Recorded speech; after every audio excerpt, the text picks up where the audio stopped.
All right, so I took the starter off again. I put my bolts back in because I have a bad habit of losing stuff if I don't put them back where they go. Starter really don't, or flywheel don't look too bad. We're gonna check to see if it turns fine, and you'll see that it hops back on me, and you can hear it in the engine where the cylinders are actually going. If I can actually hold this and do it at the same time.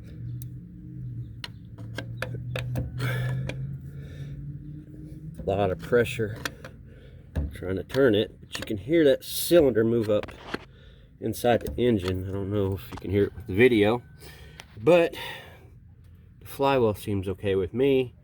Bogman said, you know, if it was a crankcase, it would spin like a fly top. So obviously it's not that.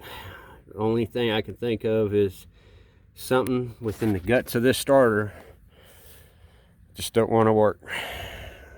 So I'll order me another starter or find somebody that can rebuild it. It might just not have the balls to spin out and turn this anymore. All right, bye.